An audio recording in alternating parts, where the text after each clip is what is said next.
Nabi Muhammad aja yang begitu sangat mulia, yang memperjuangkan Islam luar biasa, capeknya, dihinanya, kalau perjuangannya luar biasa,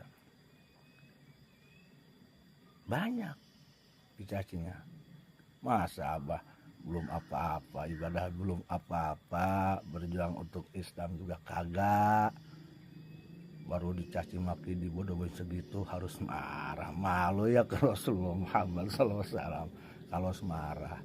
Itu yang waras tidak boleh mengalah terhadap mereka para pencuri agama yang menjadikan agama sebagai alat politik. Assalamualaikum warahmatullahi wabarakatuh. Om Swastiastu, Namo Buddhaya, salam kebajikan. Kembali bersama Tolangin 9 dari Buta Panditalopi Kabupaten Bulukumba, daerah paling selatan, Provinsi Sulawesi Selatan. Sahabat-sahabat Tolangin 9 yang saya hormati, dimanapun juga berada, ada hal yang saya kira sangat menarik pada momen video yang saya tampilkan kali ini, di mana banyak dari murid-murid Abu Yahya yang protes dengan premingan kadrun yang menuding Abu Yahya sebagai orang yang menistakan habaib, sebagai orang yang menghina habaib. Dan di luar dugaan bagaimana tanggapan daripada Abu Yahya, justru kemudian betul-betul keulamaan beliau teruji, dan bahkan hanya sambil ketawa-ketawa memberikan jawaban bahwa bersyukur karena masih ada yang menghina kita.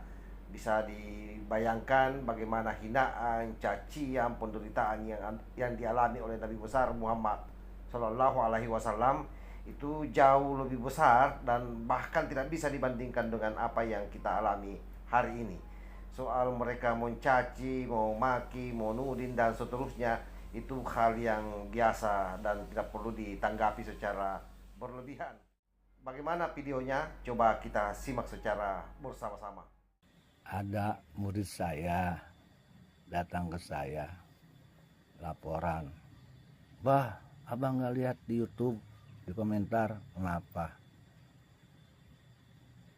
Ada yang bilang abah goblok, abah bodoh, abah provokator, abah ngaku-ngaku wali, abah ngaku abuya, abah ngaku keturunan wali Songo, abah pemecah belah, abah pemicu keributan, bikin gaduh." Masya Allah. Terus saya bilang, Alhamdulillahirabbil alamin. Oh, abah bilang alhamdulillah, kata murid saya. Kenapa abah nggak marah? Saya bilang, kenapa harus marah? Oh, kenapa abah? Itu banyak memang gelar-gelar hebat buat abah, tapi dibandingkan hinaan dan cacian kepada Rasulullah Muhammad Sallallahu Alaihi Wasallam tidak seberapa. Nabi Muhammad aja yang begitu sangat mulia, yang memperjuangkan Islam luar biasa, capeknya, dihinanya, kalau perjuangannya luar biasa, banyak dicacinya. Masa abah belum apa-apa, ibadah belum apa-apa, berjuang untuk Islam juga kagak, baru dicaci maki, dibodoh-bodohin segitu harus marah. Malu ya ke Rasulullah Muhammad SAW kalau marah. Itu yang kedua,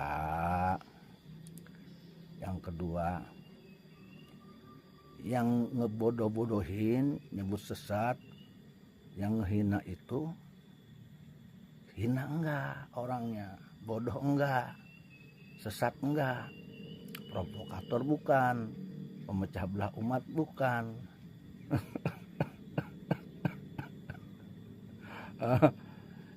Ya kalau itu sama juga, ngapain dihiraukan?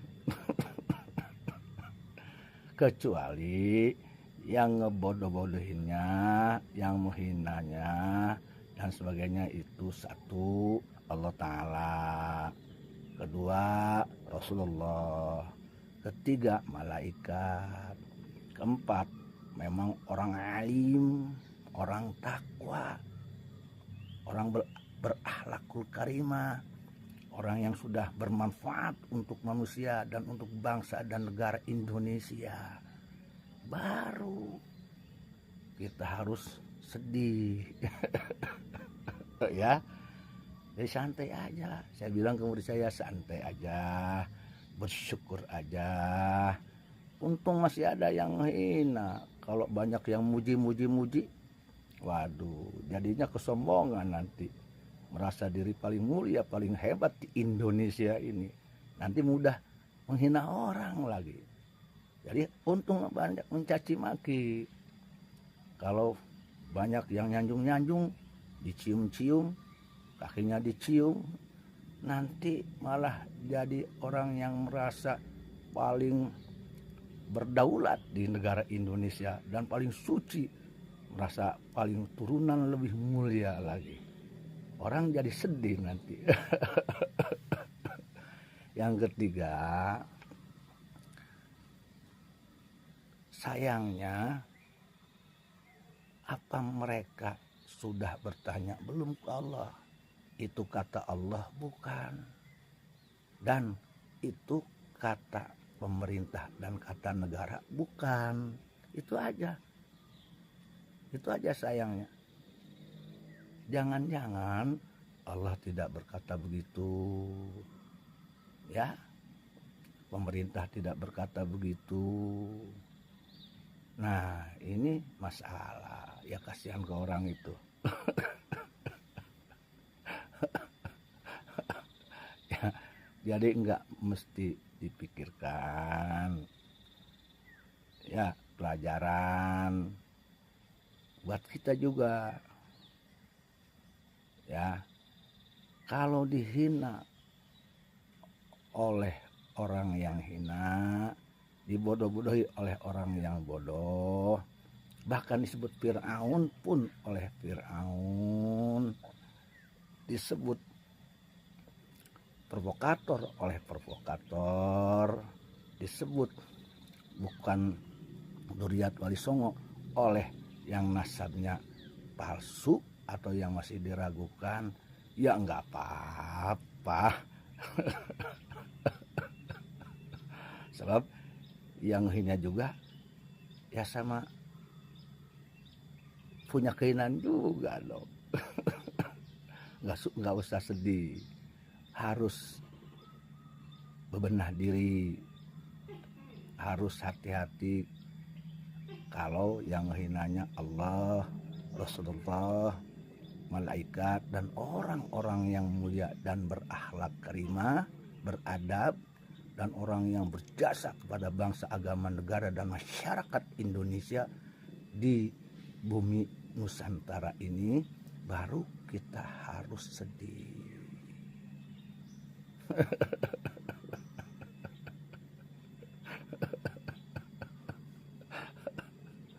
Saya kira ini memberikan penegasan betapa ulama-ulama Nahdlatul Ulama tidak saja memiliki kecerdasan yang luar biasa, tetapi juga kesantunan, ketenangan, dan sangat bijaksana di dalam menanggapi tudingan-tudingan miring. Dan inilah kenapa kemudian saya selalu mengatakan bahwa dahulukan ulama-ulama lokal kita, terutama dalam hal bagaimana meminta fatwa-fatwanya, karena sesungguhnya keilmuan mereka jauh lebih dalam, bukan berarti menafikan yang lain. Yang kedua, ulama-ulama lokal di hampir seluruh wilayah Nusantara saya kira ada, dan itu memang jauh lebih tepat kalau fatwa-fatwa beliau yang senantiasa kita dengar. Kenapa demikian? Karena selain secara kultural, secara psikologi juga jauh lebih akrab dan jauh lebih dekat dengan kita-kita semua. Itulah sehingga selalu saya mengatakan bahwa kita ini tidak bermaksud membenci atau bagaimana mendiskreditkan para habaib atau oknum-oknum habaib, tetapi lebih pada bagaimana mempertahankan sisi-sisi atau nilai-nilai kultural yang ada sampai hari ini itu harus betul-betul kita jaga dengan senantiasa mendengar dan melaksanakan apa yang menjadi fatwa-fatwa ulama lokal kita yang juga tidak kalah hebat dengan para ustaz-ustaz yang datang dari luar daerah, apalagi datang dari luar negara atau dari negara lainnya. Jadi sekali lagi, bukan menafikan mereka, tetapi ini demi pada penguatan sosio-kultural. Mereka lebih paham apa yang kita alami, mereka lebih paham apa yang kita inginkan, dan mereka lebih mudah memahami apa yang mereka sampaikan terhadap kebutuhan-kebutuhan baik dalam sisi spiritual maupun petunjuk-petunjuk terkait soal duniawi. Jadi saya kira di situ sahabat. Bukan, jadi sekali lagi, soal habaib yang selalu kita bahas ini bukan kita membenci beliau, bukan. Bagaimanapun juga bahwa keturunan-keturunan Arab yang datang di Indonesia ini, terutama di awal-awal datangnya Islam, tidak bisa dinafikan. Dan itu saya kira jelas dalam sejarah bagaimana Wali Songo secara berentetan datang di Indonesia, dan termasuk leluhur Wali Songo jauh sebelumnya itu sudah datang, seperti video yang saya paparkan sebelumnya. Tahun 1320 itu sudah ada di Majapahit kala itu, dan bahkan masuk di kampus saya di Sulawesi Selatan. Saya kira demikian. Wallahul muwaffiq ila aqwamit thoriq. Wassalamualaikum warahmatullahi wabarakatuh.